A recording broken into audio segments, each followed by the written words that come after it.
마태복음 1장 21절에서 25절까지 우리 전체 다 같이 합독하시겠습니다. 1장 21절에서 25절까지 합독합니다. 아들을 낳으리니 이름을 예수라 하라. 이는 그가 자기 백성을 그들의 죄에서 구원할 자이심이라 하니라. 이 모든 일이 된 것은 주께서 선지자로 하신 말씀을 이루려 하심이니 이르시되 보라 처녀가 잉태하여 아들을 낳을 것이요 그의 이름은 임마누엘이라 하리라 하셨으니 이를 번역한즉 하나님이 우리와 함께 계시다 함이라.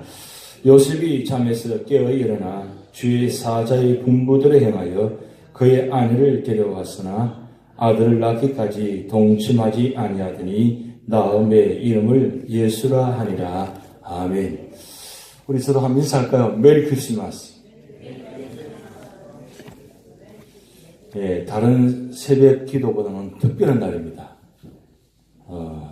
왜 특별한 날이겠습니까? 주님께서 우리를 위해서 구원하시고 오신 날입니다. 그래서 새벽에 잠이 안 왔어요. 한 2시 반쯤 깨어가지고 얼마나 기다려지고 또 여러분 만나고 싶고 보고 싶어서 오늘 얼마나 나오실까 궁금하기도 하고 또 여러분에게 귀한 선물을 하나 드리기 위해서 어제부터 오늘 새벽까지 준비해서 여러분 드린 선물이 바로 말씀의 선물입니다.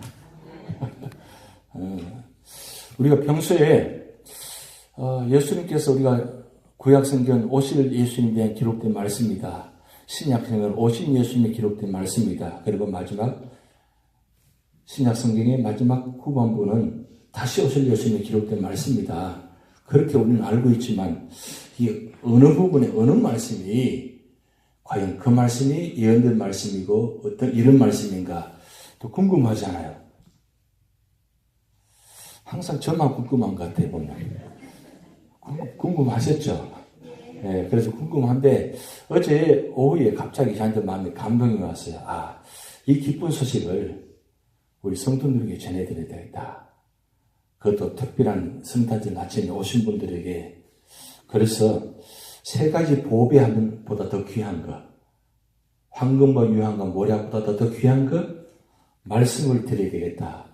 그래서 어제 쭉 찾아서 예언과 성취 이 부분을 쭉 다 기록해서 복사해서 여러분 드렸습니다. 전체 중에서 일부분만 뽑아낸 겁니다. 전체를 다 기록하려면 엄청 많은 양이기 때문에 약 예언의 말씀이 한 330가지 정도의 예언의 말씀이 이루어졌습니다. 그 중에서 우리가 꼭 알아야 되는 말씀, 꼭 필요한 말씀을 여기 59개, 그리고 마지막 60개는 재림에 대한 예수님 말씀, 기록된 말씀을 기록해 놓았기 때문에 그것을 첨가해서 그렇게 여러분이 드렸습니다. 그런데 마태복음 1장과 그리고 누가복음 3장에는 그 유명한 족보가 있습니다. 그런데 여러분 족보 읽으면서 조금 차이가 있다는 걸 느끼셨어요? 그 기록 관점을 알고 계십니까? 시간 관계상 상세하게 다 기록할 수는 없지만 마태복음은 요셉의 관점에서 기록된 말씀이고 그리고 누가복음은 마리아의 관점에서 기록된 말씀입니다. 가장 큰 차이점은 족보를 열어다 보면 마태복음 1장에는 솔로몬이 등장하고 그리고 누가복음 3장에는 나단이 등장합니다. 둘 다 다윗의 아들입니다. 솔로몬은 다윗의 10번째 아들이고 나단은 솔로몬의 9번째 아들입니다. 그런데 요셉은 솔로몬의 계통에서 내려오는 관점이고 그리고 마리아는 나단의 계통에서 내려오는 관점입니다. 그러면 우리 마태복음 1장에 나타난 말씀 보면 요셉의 아버지를 마태복음 1장에는 야곱이라 기록해놨고 그리고 누가복음에는 요셉의 아버지를 헬리로 기록해 놓았습니다. 그러면 무슨 차이점이냐? 야곱은 사실은 요셉의 직접 아버지입니다. 그런데 헬리는 요셉의 관점에는 장인입니다. 사위가 되는 겁니다. 요셉이. 그런데 사위라도 일반적으로 아들이라고 이야기하니까 그래서 이제 요셉, 헨리 이렇게 기록에 연결이 지어놨습니다. 좀 더 구체적인 설명은 좀 다음에 기회를 드리려고 하는 중요한 관점인데 중요한 건 요셉과 마리아 둘 다 어디서 내려왔냐? 다 다윗의 아들들 통해서 내려왔다는 뜻입니다. 그렇다면 요셉과 마리아가 다 하나님의 왕의 계보로 내려왔다는 뜻입니다. 그러면 왜 마태복음 1장과 누가복음 3장을 족보를 기록해 놓냐? 성경에는 마태, 마가, 누가, 요한복음이 있는데 마태와 요한은 예수님의 제자입니다. 마가와 누가는 예수님의 직접 제자가 아니고 후의 제자입니다. 그러니까 12명의 제자 속에 들어가지 않습니다. 그러면 마태와 요한을 12사도 중에서 2명의 공적인 직접 눈으로 확인한 사도들을 기록하게 만드시고 그리고 객관적으로 들어서 이야기 들은 것 때문에 마가와 누가는 사실 누굴 통해서 들었겠어요? 마가는 누군지 아시잖아요. 바나바의 조카입니다. 그럼 누가는 사도 바울의 의사입니다. 그렇게 해서 객관적인 입장과 주관적인 입장 두 개를 공정하게 누가 봐도 만약에 예수님의 제자만 기록해 놓았다면 누가 봐도 물론 다 인정할 수 있지만 때로는 한편으로는 인정 못할 수도 있잖아요. 그래서 주관적인 입장과 객관적인 입장을 공평하게 두 분을 세워서 마태, 그 다음에 요한, 그리고 마가, 누가 이렇게 해서 두 분을 세워가지고 마태, 마가, 누가, 요한복음을 사복음서를 주관적인 입장과 객관적인 입장을 고르게 기록하게 해서 다 각자 보는 관점에서 기록해서 그리고 그 대상을 좀 다 나누어서 이렇게 기록했기 때문에 마태, 마가, 누가, 요한복음이 우리에게 다가올 때는 주관적인 입장과 객관적인 입장을 둘 다 우리가 취할 수 있기 때문에 이 성경은 확실한 이야기다. 그리고 마태와 누가에다가 족보를 기록해서 예수님은 확실한 왕의 계보로 오신 분이다. 이분은 확실하게 역사적으로 기록된 분이다. 역사를 거쳐서 오신 분이다. 어느 날 갑자기 태어나신 분이 아니라 역사적으로 예언케하시고 그 예언을 통해서 이 땅에 오셔서 우리를 구원하신 분이다. 그리고 사실은 마태는 유대인을 대상으로 기록한 복음이고 누가복음은 이방인을 대상으로 기록한 복음입니다. 그래서 마태는 유대인 관점만 봤을 때는 자기들만 선택된 하나님이라고 이야기할 수 있지만 누가복음을 통해서 객관적인 입장을 통해서 이 복음은 온 세상을 구원한 말씀입니다. 그래서 유대인과 이방인 모두가 다 구원하시고 오신 분이 바로 예수님입니다. 그렇게 아주 주관과 객관을 확실하게 설명해 놓았습니다. 누가 혹시 이렇게 물으신다면 이렇게 이야기할 수 있겠어요? 저 이야기 좀 할 수 있어야 됩니다. 왜 성경을 마태, 마가, 누가, 요한복음 아니 복음서 하나만 기록하지 왜 사복음서를 4개를 다 기록해가지고 왜 차이점을 했냐 왜 또 반복해 놓았냐 그렇게 물으신다면 우리가 그렇게 설명할 수 있어야 됩니다. 중요한 건 예수님은 하나님으로부터 이 땅에 오셨다는 사실 그리고 하나님께서 그 역사적인 인물들 통해서 왕의 계보를 통해서 태어나게 하셔서 아무렇게나 오신 것이 아니라 확실한 신분을 가지고 이 땅에 오셨다는 것. 그리고 오실 때도 그냥 오신 것이 아니라 예언을 통해서 오셨다는 것. 그리고 예언을 통해서 오셨는데 그냥 오신 것이 아니라 성령의 역사로 말미암아 창세기 1장에 나타난 그 천지창조의 역사가 마태복음 1장에 나타난 하나님의 놀라운 제2의 천지창조 성령을 통해서 마리아 몸을 통해서 동정의 몸으로 오셨다는 그 사실 그 말씀이 오늘 우리에게 주신 선물입니다. 그런데 오늘 중요한 말씀은 오늘 본 말씀 보면 선지자를 이루려 하심이라 그랬어요. 선지자를 통해서 하신 말씀을 이루려 하십니다. 이 선지자는 사실은 구약의 이야기, 대표적인 이야기입니다. 그래서 오늘 제가 나눠드리는 이 프린트에 보면 예언과 성취를 기록해 나왔습니다. 이 새벽 시간에 한번 이 전체를 다 한번 읽어보려고 하다가 좀 그렇게 하니 그래서 예수님 오신만까지만 하고 그 다음에 사복음 속에 나타나는 역사적인 이야기는 여러분 집에 가서 읽으시고 마지막 부분을 읽어보려고 합니다. 먼저 그러면 첫 번째 여자의 후손을 태어납니다. 제가 예언을 읽으시면 여러분은 성취 부분을 읽으시기 바랍니다. 제가 먼저 예언 부분을 읽겠습니다. 여자의 후손으로 태어나셨습니다. 그건 예언하셨는데 예언은 창세기 3장 15절에 나타나 있습니다. 내가 너로 여자의 원수가 되게 하고 너의 후손도 여자의 후손과 원수가 되게 하리니 여자의 후손은 내 머리를 상하게 할 것이요 너는 그의 발꿈치를 상하게 할 것이니라 하시고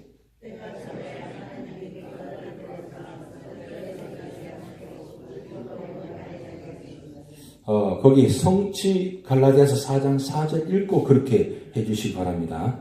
자, 2번 예수님께서 처녀로 태어남을 예언하셨습니다. 예언 이사야 7장 14절 그러므로 주께서 친히 징조로 너에게 주실 것이라 보라 처녀가 잉태의 아들을 낳을 것이요 그 이름을 임마누엘이라 하리라.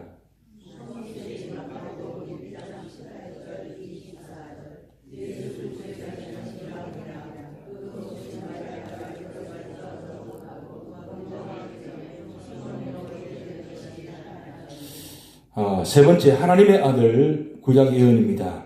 시편 2편 7절 내가 영을 전하노라 여호와께서 내게 이르시되 너는 내 아들이라 오늘날 내가 너를 낳았도다.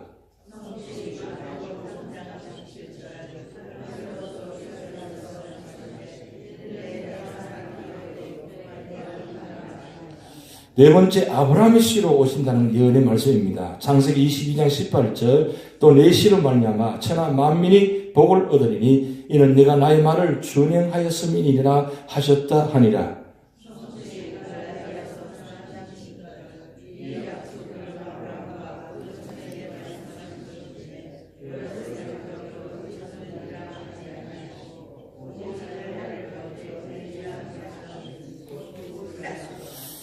다섯 번째 이삭의 아들로 오심을 예언하셨습니다. 창세기 21장 12절 하나님이 아브라함에게 이르시되 내 아이나 내 여종을 위하여 근심치 말고 사라가 내게 이런 말을 다 들으라. 이삭에서 나는 자라야 내 씨라 칭할 것이니라.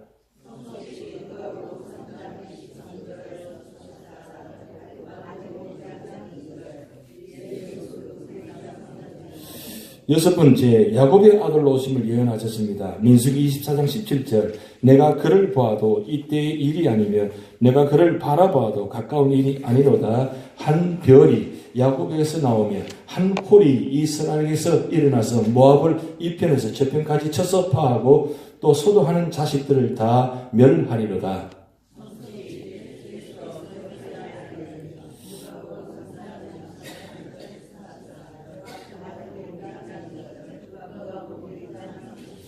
일곱 번째 유다 족속에 예수께서 오신 예언을 하셨습니다. 창세기 49장 10절 홀이 유다를 떠나지 아니하며 치리자의 지팡이가 그 발 사이에서 떠나지 아니하시기를 실로가 오시기까지 미치리니 그에게 모든 백성이 복종하리로다.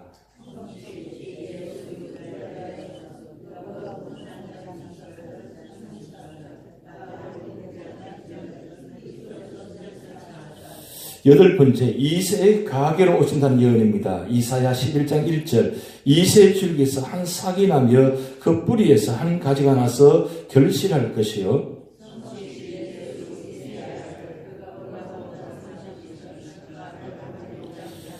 아홉 번째 다윗의 집으로 오신다는 예언입니다. 예레미야 23장 5절 나 여호와가 말하노라 보라 때가 이르리니 내가 다윗에게 한 의로운 가지를 이룰 것이라. 그가 왕이 되어 지혜롭게 행사하며 세상에서 공평과 정의를 행할 것이며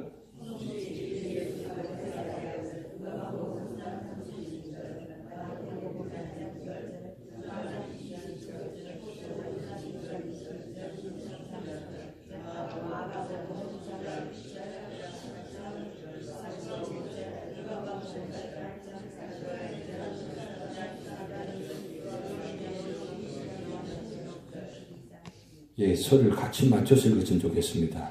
우리 젊은 분들은 빨리 읽어버리시는데 우리 뒤에 분들 생각하시면서 천천히 같이 읽어주시면 좋겠습니다.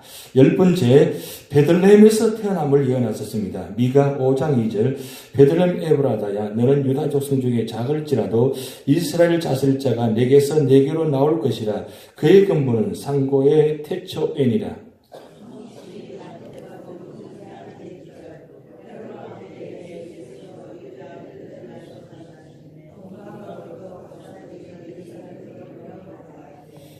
열아번째, 예물을 드리는 예언의 말씀입니다. 시편 72편 10절, 다시스와 성매 왕들이 공세를 바치며 스바와 시바 왕들이 예물을 드리리로다.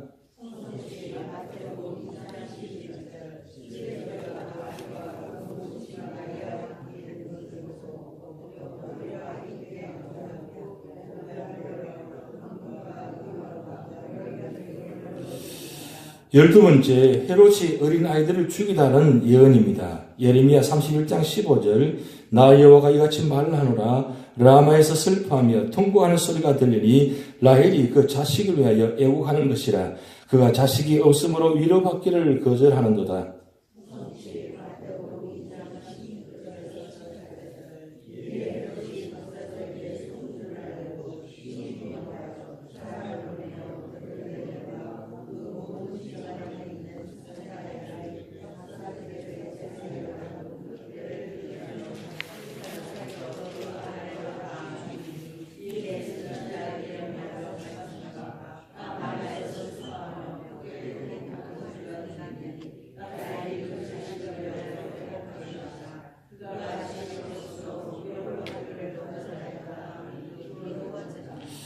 예수님께서 오시는 그 선제성입니다. 예언하셨는데 미가 5장 2절 베들레헴 에브라다야 너는 유다 족속의 작을지라도 이스라엘 다스릴 자가 내게서 내게로 나올 것이라. 그의 근본은 상고의 태초엔이라.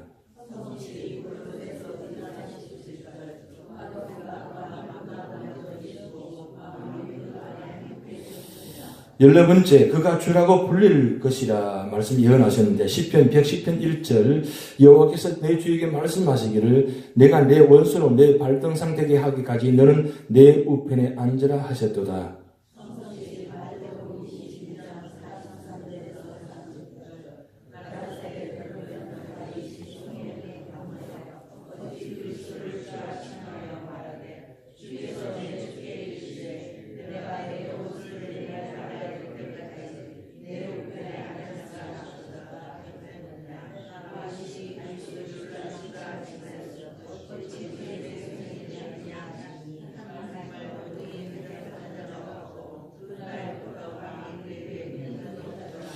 네, 15번째, 예수님께서 임마누엘을 데리라 하신 말씀을 예언하셨습니다. 이사야 7장 14절, 8장 8절, 10절. 그러므로 주께서 친히 징조로 너에게 주실 것이라. 보라, 처녀가 잉타하여 아들을 낳을 것이요 그 이름을 임마누엘이라 하리라.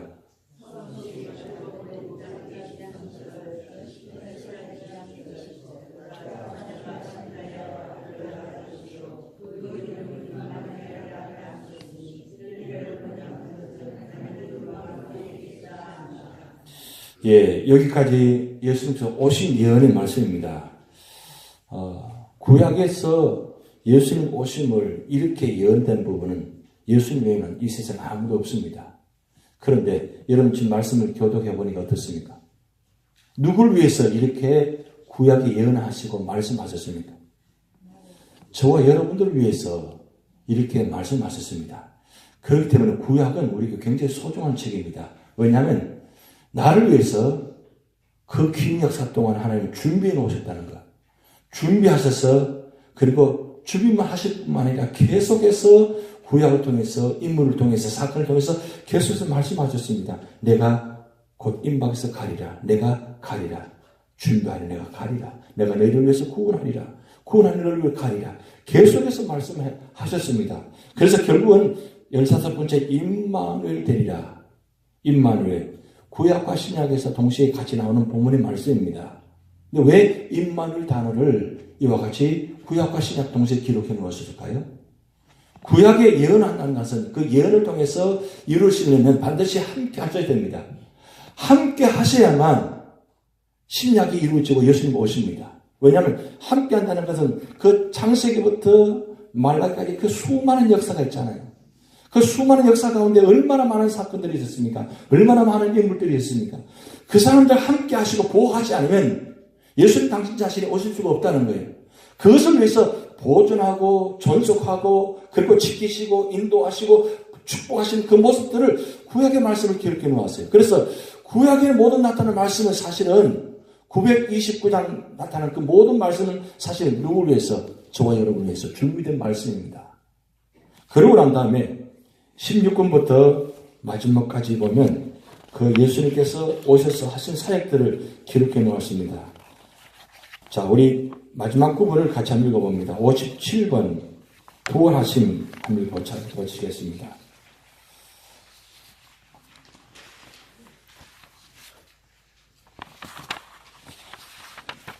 특별히 십자가의 사건에 보면 많은 말씀들이 기록되어 있습니다.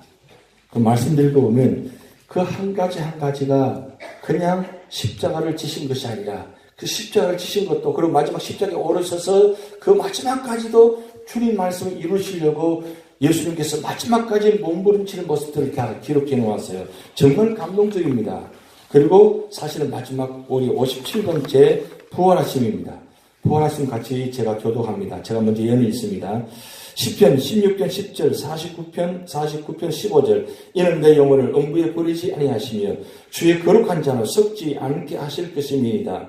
하나님은 나를 영접하시리니 이러므로 내 영혼을 음부의 권세에서 구속하시리로다.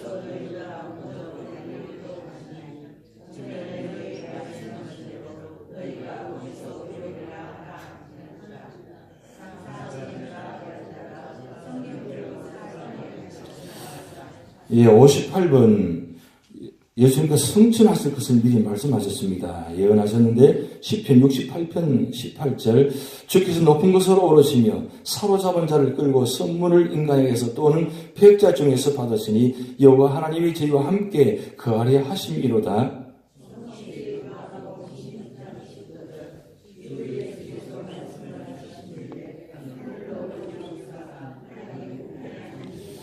자, 예수님께서 성신하셔서 하나님 우편에 계신 것을 미리 예언해 말씀하셨습니다. 시편 110편 1절 말씀 여호와께서 내 주에게 말씀하시기를 내가 내 원수로 내 발등상대기까지 너는 내 우편에 앉으라 하셨도다.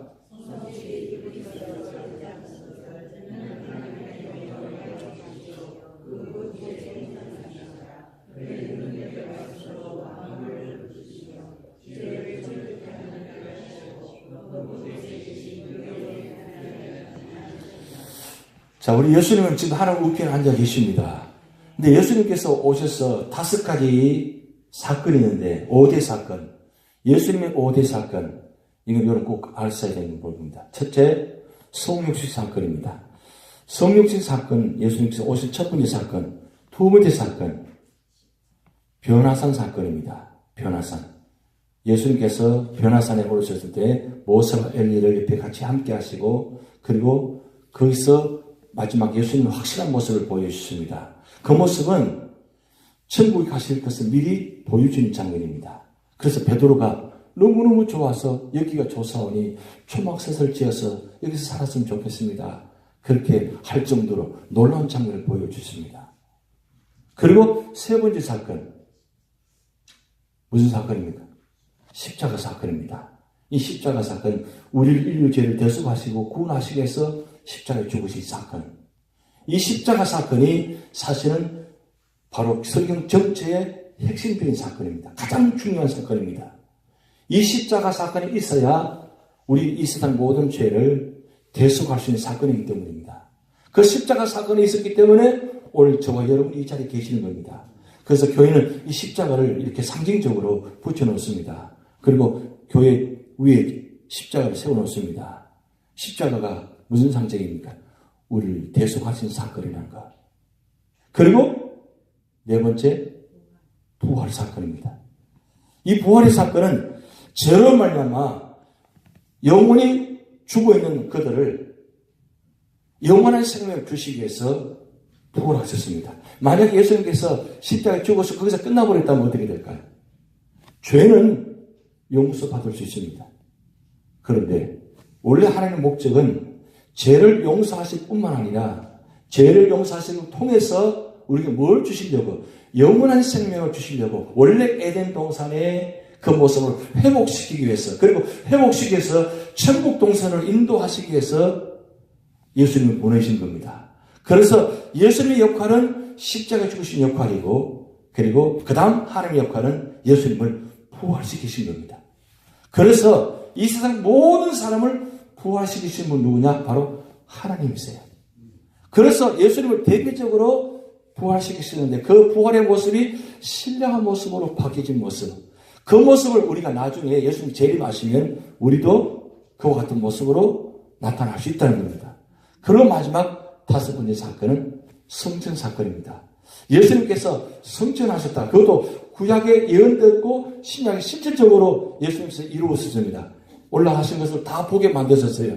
왜 다 보게 만드셨느냐? 마지막 예수님께 재림하실 때 온 세상 사람들이 함께 들림을 받으시는, 예수님과 같이 그렇게 들림 받으실 것을 보여주시는 사건입니다. 그것이 우리가 앞으로 이루어질 사건이에요. 근데 중요한 것은 여기까지 말씀은 이미 다 이루어진 말씀입니다. 다 이루었습니다. 예언된 말씀을, 이룬 말씀을 우리가 말씀을 봉독했습니다. 근데 아직 이루어지지 않은 말씀이 있습니다. 그게 바로 마지막 페이지에 60번째 예수 그리스도의 재림에 대한 예언입니다. 우리 다 같이 천천히 같이 한번 합독하시겠습니다. 마태복음 26장 64절 같이 있습니다. 예수께서 이르시되 내가 말하였느니라.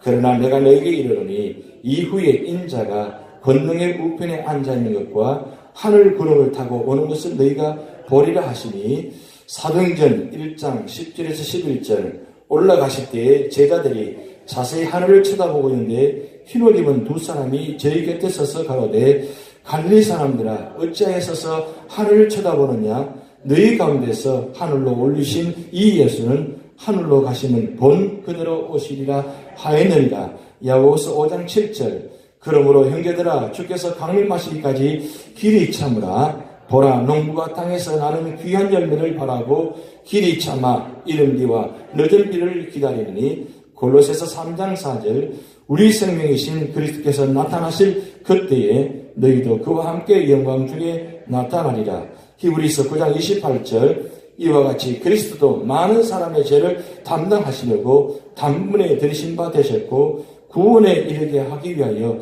죄와 상관없이 자기를 바라는 자들에게 두 번째 나타나시리라. 베드로서 3장 10절 그러나 주의 날이 도둑같이 오르니 그날에는 하늘이 큰 소리로 떠나고 물질이 뜨거운 불에 풀어지고 땅과 그 중에 있는 모든 일이 드러나리로다. 요한계시록 1장 7절 보라 그분께서 구름들과 함께 오시느니라. 모든 눈이 그분을 보겠고 그분을 찌르는 자들도 볼 것이요 땅의 모든 족속들이 그분을 인하여 통곡하리니 참으로 그러하리로다. 아멘.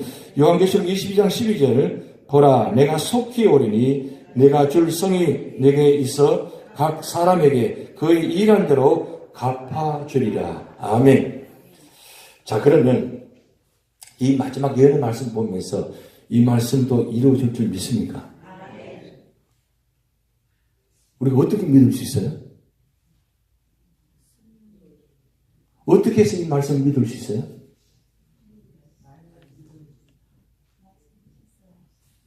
첫째 증거는 내가 이 자리에 있다는 거예요. 구약의 예언된 말씀을 통해서 예수님 오셔서 그리고 그 모든 말씀을 성취하실 뿐만 아니라 예수님 하신 일을 통해서 우리가 그 사실을 믿고 받아들이고 이 자리에 앉아 있습니다. 내가 증인입니다. 그럼 나를 보면 무엇을 보게 되느냐? 예수님 오신다. 그러면 우리가 이 세상에 나가서 우리가 전해드릴 뭡니까? 나를 보라고. 내가 예수 믿는 사람이라고. 예수님이 나를 구원하셨다고. 성경에 나를 구원하시기 위해서 성경 모든 말씀이 기록하셨고 그 말씀을 성취하셨고 그 말씀을 통해서 내가 구원받았다고. 나를 보라고. 그러니까 곧 주님이 오시니까 나처럼 예수 믿어야 된다고. 그리고 우리 함께 천국 가자고. 그렇게 선포하셔야 돼요. 우리가 할 일이 바로 그겁니다. 그러면 너를 보니까 예수님 오실 것 같지가 않아.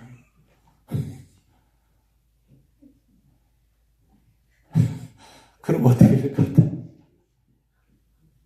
나를 보라고 하시죠. 그래서 사도 바울이 참 중요한 얘기를 많이 했는데 그 중에서 나를 본받으라는 말을 많이 기록해 놨어요. 참 아주 어떻게 보면 당돌한 이야기 같아요. 어떻게 나를 본받아라 그렇게 이야기했겠어요? 뭐 때문에 그 말 했겠어요? 그 한 가지 그겁니다. 내가 예수 믿고 구원받으면 여러분 알지 않냐고. 사실 예수 믿기 전의 모습 어땠습니까? 예수님 핍박하는 사람이에요. 예수님 죽이려고 하는 사람입니다. 그 사람이 예수 믿고 구원받아서 전혀 다른 사람 봤어요. 보였어요. 그러니까 나를 보라고. 그 내가 하는 일을 본받아라고. 내가 과거 여러분 알지 않느냐고. 여러분 사도 바울이 그 마게도냐 지방, 소아시아 지방 가서 복음을 전하면서 가장 힘들게 한 사람은 누군 줄 아십니까? 헬라파 유대인들입니다. 헬라파 유대인들. 그분들은 율법에 정통한 사람들입니다. 그런데 율법에 정통한 사람이 누구입니까? 사도 바울이잖아요. 그러니까 사도 바울이 그들에게 할 말이 있어. 나도 과거에는 여러분처럼 정통한 사람이었다고. 근데 그렇게 말씀에 정통하고 그렇게 바로 알고 있었는데 그것이 나중에 알고 보니까 그냥 수박 겉핥기만 껍데기만 알았다고. 진짜 중요한 건 몰랐다고. 진짜 중요한 건 율법 외이냐. 이 율법의 모든 말씀은 오실 예수님을 향한 기록된 말씀이라고. 내가 그 말씀을 깨닫고 나니까 내가 이런 사람 바뀐 사람이라고. 내가 이렇게 바뀌었다고. 여러분 고린도 교회가 사도 바울을 얼마나 괴롭혔습니까? 아주 사도를 인정하지 않았습니다. 그래서 사도 바울은 고린도 교회에서 3편의 설교를 해서 편지를 써가지고 보냈습니다. 그 정도로 사도 바울을 인정하지 않은 교회입니다. 근데 결국 마지막 고린도후서에 어떻게 됐습니까? 사도 바울을 인정합니다. 왜요? 사도 바울의 모습을 보면서. 여러분, 오늘 우리 모습을 이 자리에 세운 이유가 무엇입니까? 우리는 우리 눈으로 예수님 볼 수 없습니다. 하나님 볼 수가 없습니다. 그런데 하나님은, 예수님은 우리를 통해서, 저 여러분을 통해서 예수님을 보여주기를 원합니다. 예수님은 나타나기를 원합니다. 그런데 그냥 나타나고 말씀하지 않고 성령을 통해서 우리 속에 계시면서 우리에게 보여주시길 원합니다. 그리고 나타나기를 원하십니다. 결국 우리가 말씀 안에 있고 성령 안에 있으면 우리를 통해서 이 땅에 오신 예수 그리스도가 보여지게 되고 그리고 이 기쁜 소식을 전할 때마다 그래 저분 믿으니까 나도 믿어야 돼. 저분이 다니는 교회에 내가 가야 돼. 세상 수많은 교회가 있는데 그 많은 교회 중에 왜 하필 저 교회 가야 되느냐? 저 교회 가면 저분 때문에 하나님 만날 수 있어. 예수님 만날 수 있어. 그리고 신앙생활은 무엇인지 하나님 누구신지 예수님이 어떤 분인지를 저 교회 가면 저분을 통해서 알 수 있어. 할렐루야. 2019년도에는 이런 역사가 여러분을 통해서 나타날 줄 믿습니다. 말씀을 통해서 말씀과 함께 말씀을 통해서 승리하시는 여러분 되시기 바랍니다. 다시 기도를 마치겠습니다. 하늘에 계신 우리 아버지여 이름이 거룩히 여김을 받으시오며 나라의 마음이시며 뜻이 하늘에서 이룬 것 같이 땅에서도 이루어지이다. 오늘날 우리에게 일용할 양식을 주옵시고 우리가 우리에게 죄진자를 사하여 준 것 같이 우리 죄를 사하여 주옵시고 우리를 시험에 들게 하지 마옵시고 다만 악에서 구하옵소서. 대개 나라와 권세와 영광이 아버지께 영원히 있사옵나이다.